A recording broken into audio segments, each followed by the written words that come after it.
आप सोचते हैं कि हार मान लेने से आप जीवन में आने वाली परेशानियों से बच जाएंगे, तो ऐसा कभी नहीं हो सकता, क्योंकि परेशानी जीत का दूसरा पहलू है और इससे बचा नहीं जा सकता, बल्कि इसका सामना करके जीत हासिल किया जा सकता है। सच्चाई और ईमानदारी से जीती गई लड़ाई हमेशा सुकून देती है, जबकि धोखे से जीती गई लड़ाई हमेशा दुख। और अगर आप असली खुशी की तलाश कर रहे हैं तो आप लोगों को सफल बनाने में उनकी मदद कीजिए। आप कभी भी किसी को धोखा देकर आगे बढ़ने में अपनी बहादुरी मत दिखाइए, बल्कि लोगों को सफल बनाकर बहादुर बनिए। अगर आप जीवन में हारने के बाद एक नई शुरुआत करना चाहते हैं तो आपको अपनी अंदरूनी ताकत को जगाना होगा और खुद में विश्वास रखते हुए आगे बढ़ना होगा। सफलता हमेशा लोगों के काम करने की क्षमता में छुपी होती है, इसलिए आपको अपनी काम पूरी क्षमता के साथ करना चाहिए ताकि आप जीवन में सफलता हासिल कर सकें। डर के साथ सफल होना मुश्किल नहीं, नामुमकिन है, क्योंकि डर हमेशा आपको अपनी क्षमता के अनुसार काम करने से रोकता है। इसलिए आप खुद को डर से दूर रखें और जीवन में सफल बने।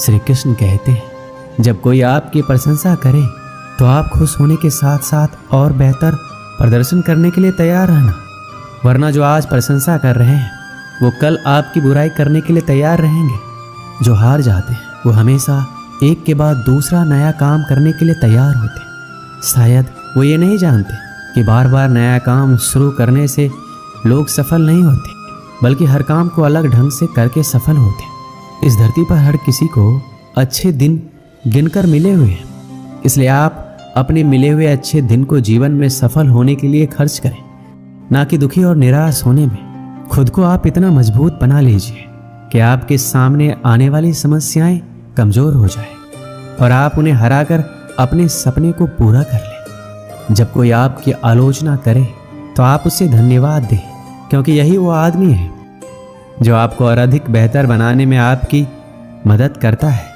लोग बहुत अधिक काम करने से उतना सफल नहीं होते जितना वो एक काम को अधिक बेहतर ढंग से करने से होते हैं। यदि आप सफल होने के लिए प्रयास कर रहे हैं तो आपको शिकायत ना करने का संकल्प लेना होगा, क्योंकि शिकायत करने वाले कभी सफल नहीं होते। यदि आप किसी लक्ष्य को पाने के लिए आगे बढ़ रहे हैं तो लोग आपसे बार बार कह रहे हैं आपसे ये नहीं होगा, और आपको इससे कोई फर्क नहीं पड़ने वाला जब तक आप खुद से ना बोलें कि आपसे ये नहीं होगा। यदि आप जीवन में एक बड़ी सफलता हासिल करना चाहते हैं तो आपको हमेशा इस बात पर विश्वास बनाए रखना होगा कि आपको तब तक कोई नहीं हरा सकता जब तक आप खुद नहीं हारना चाहेंगे। हारे हुए आदमी को दया और करुणा की आवश्यकता नहीं होती, बल्कि उसे अच्छे सलाह की आवश्यकता होती है, क्योंकि आप कभी भी हारे हुए आदमी के लिए दया और करुणा की भावना ना रखें, उसे अच्छा सलाह दें।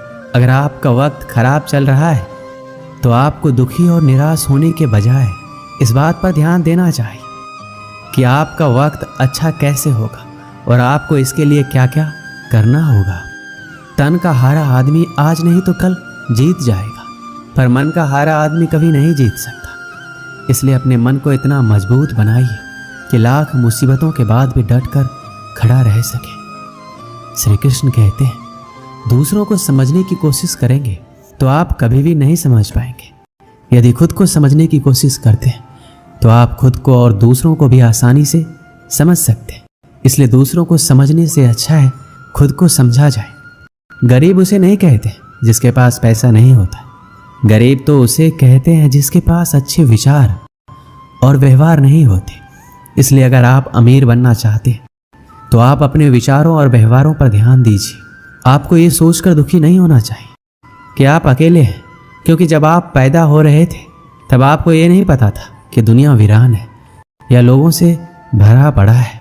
यदि आप चाहते हैं आपका वक्त अच्छा हो तो आप इस बात की शिकायत कभी ना कीजिए कि आपका वक्त खराब है, क्योंकि बुरे वक्त जो किसी दूसरों पर शक करता है उसे किसी भी जगह पर खुशी नहीं मिल सकती। आपका निराश ना होना ही परम सुख होता है। क्रोध मूर्खता को जन्म देता है, अपवाह से अकल का नाश और अकल के नाश से इंसान का नाश होता है। सही मायने में चोर वो है जो अपने हिस्से का काम किए बिना भोजन करता है। कर्म करते जाओ, फल की चिंता मत करो। मन बहुत चंचल है जो इंसान के दिल में उथल पुथल कर देता है। यहाँ हर कोई खाली हाथ आया था और खाली हाथ ही इस दुनिया से जाएगा। परिवर्तन संसार का नियम है। कल जो किसी और का था आज वो तुम्हारा है, कल वो किसी और का होगा। श्री कृष्ण कहते हैं आत्मा अमर है, इसलिए मरने की चिंता मत करो। मेरा तेरा, छोटा बड़ा, अपना पराया मन से मिटा दो, फिर सब तुम्हारा है और तुम सबके हो। भूत और भविष्य में नहीं, जीवन तो इस पल में है, अर्थात वर्तमान का अनुभव ही जीवन है। जो मन को नियंत्रित नहीं करते उनके लिए वह शत्रु के समान कार्य करता है। खुशियों में तो सब साथ होते हैं, असल दोस्त वही है जो दुख में साथ दे। सदैव संदेह करने वाले व्यक्ति को कभी भी सुख नहीं मिल सकता। क्रोध से भ्रम पैदा होता है, भ्रम से बुद्धि व्यग्र होती है। ट्राई ही नहीं किया, किसी काम को करो तो लगन से करो, नहीं तो बिल्कुल मत करो। बड़े सपने देखने वालों के बड़े सपने हमेशा पूरे होते हैं। सपने सच करने से पहले सपने देखने पड़ते हैं। ताकत शारीरिक क्षमता से नहीं आती, ये अजय इच्छा शक्ति से आती है। एक पिता अपने पुत्र के क्रोध से अत्यंत विचलित रहा करता था। वह देखता था कि उसका बेटा बाकी सब चीजों में बहुत अच्छा है, बहुत आज्ञाकारी है, बहुत मधुरभाषी है, लेकिन उसे क्रोध बहुत आता है। और यदि उसे किसी बात पर क्रोध आ जाए तो फिर वह किसी को भी भला बुरा कहने में संकोच नहीं रखता था। पिता ने अपने पुत्र को समझाने का एक तरीका ढूंढा। उसने अपने पुत्र को एक सुबह अपने पास बुलाया और उसे कुछ कील से भरा हुआ एक डब्बा दिया। डब्बा देते हुए अपने पुत्र से इतना पूछा, बेटा तुम मेरी एक छोटी सी बात मानोगे? पुत्र ने कहा, जरूर मानेंगे, क्या चाहते हैं आप? तो उसने अपने बेटे को कहा, तुम्हें जब भी क्रोध आए तो क्रोध पर काबू करने की कोशिश करो, लेकिन यदि फिर भी क्रोध करते हो तो एक कील इस दीवार में ठोक देना।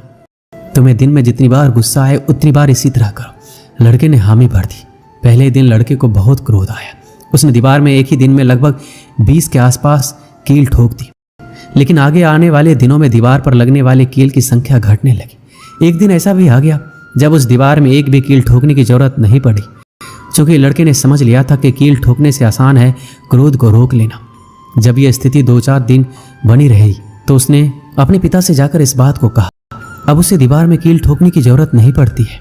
पिता ने उसे शाबाशी दी और कहा, अब जब तुम्हें कोई कुछ कहता है और तुम्हें लगता हो कि तुमने उस खराब लगने वाली बात पर भी क्रोध करने से रोक लिया है स्वयं को, तो ऐसे हर प्रयास के लिए दीवार से एक कील निकाल लो। लड़के ने ऐसा ही किया। दिन बीतते गए। एक दिन ऐसा भी आ गया, बेटे ने दीवार से सारी कीलें हटा दी।